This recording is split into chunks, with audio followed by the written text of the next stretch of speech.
Merhabalar kıymetli izleyicilerim ve takipçilerim. Binnur'un Mutfağı kanalıma ve mutfağıma hoş geldiniz. Bugün sizlere damaklarınızı şenlendirecek gerçekten çok lezzetli bir tatlı olan çikolatalı muz tarifim var. Tarifime başlamadan önce kimin nereden izlediğini bana yorumlardan yazarsanız değerli takipçilerimin nereden izlediğini öğrenmiş olurum. Sizleri daha fazla bekletmeden hemen tarifime geçiyorum. Herkese iyi seyirler. İlk olarak sizlere malzemeleri saymakla başlıyorum.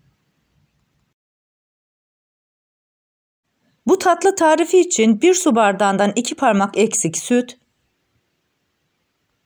2 paket krema, 300 gram bitter çikolata, 100 gram sütlü pul çikolata, 2 adet yumurtanın sarısı, süslemek için rulo goflet, parça fıstık kullanıyorum. Yapmamız gereken ilk iş kremayı buzdolabına kaldırmak. Daha sonra 300 gram bitter çikolatasını küçük küçük parçalar halinde doğruyorum. Bu aşamada sizler isterseniz damla çikolata da kullanabilirsiniz.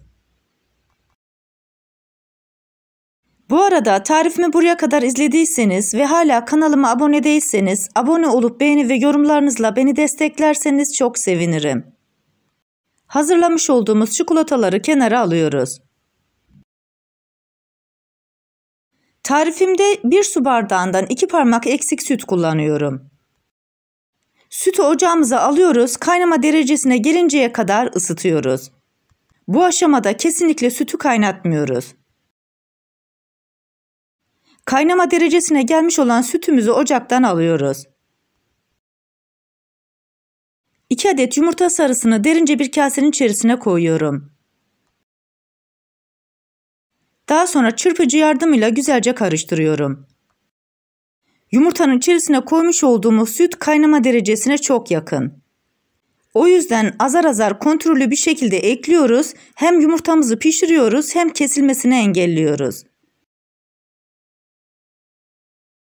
Bu aşama çok önemli. Sizler de buna uyarsanız gerçekten lezzetli tatlı elde etmiş olursunuz. Sütün hepsini koyup karıştırdıktan sonra içerisine 300 gram bitter çikolatasını ekliyorum. Daha sonra 100 gram sütlü çikolatayı ekliyorum. İçerisine koymuş olduğumuz çikolataları erinceye kadar karıştırıyorum.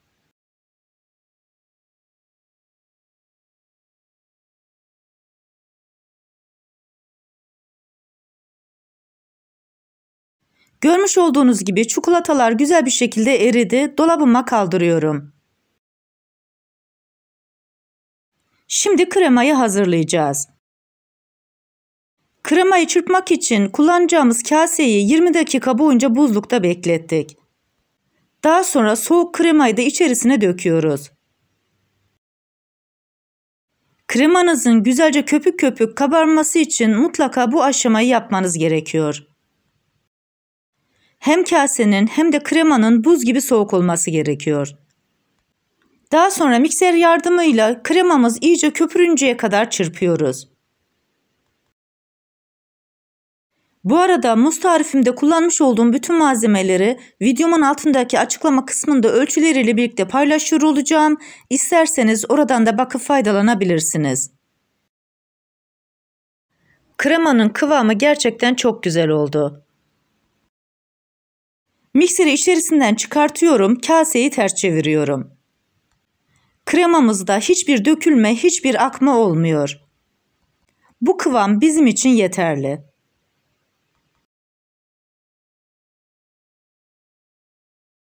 Dolaba koymuş olduğumuz çikolatalı karışımımızı da alıyoruz.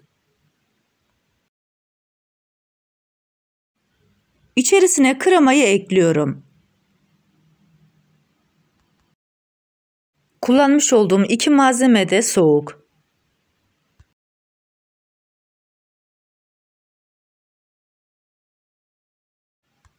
Daha sonra spatula yardımıyla alttan yukarıya doğru yavaş yavaş karıştırıyoruz.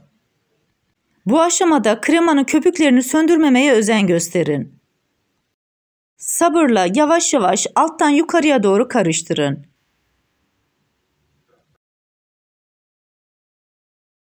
Tarifimi buraya kadar izlediyseniz sosyal medya hesaplarınızdan arkadaşlarınızla paylaşarak bana destek olursanız çok sevinirim. Ayrıca kanalımda birbirinden güzel diğer tariflerim var. Onlara da göz atmayı sakın unutmayın.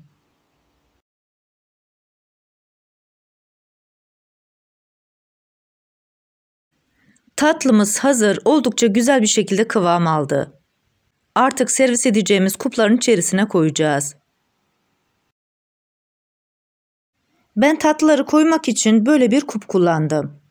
Sizler isterseniz daha küçük kup kullanabilirsiniz.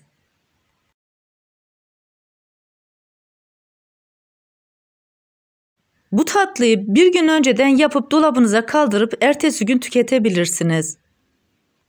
Ya da dolabınıza kaldırıp 4 saatin sonunda servis edebilirsiniz.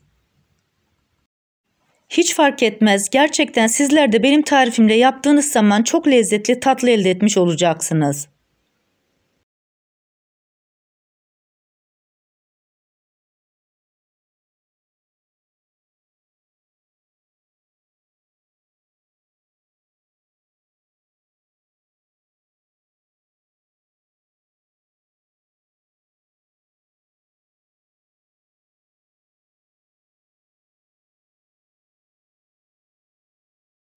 Bu yapmış olduğum tarifle 5 tane kup tatlı elde etmiş olduk. Hazırlamış olduğum tatlıları buzdolabına kaldırıyorum. 4 saat boyunca buzdolabında bekleteceğim. 4 saatin sonunda artık tatlılarımız servise hazır. Üzerlerine parça fıstık koyuyorum. Sizler istediğiniz şekilde süsleyebilirsiniz. Daha hoş gözükmesi için kenarlarına rulo gofret koyuyorum.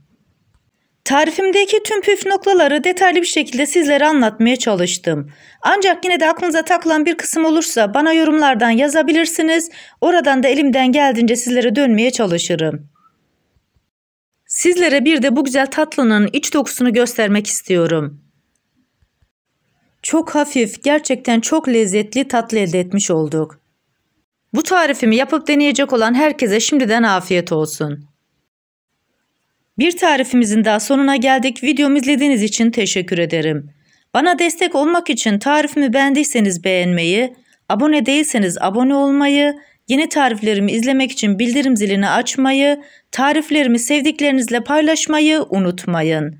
Her şeyin gönlünüzce olması dileğiyle hoşça kalın, afiyetle kalın, Allah'a emanet olun.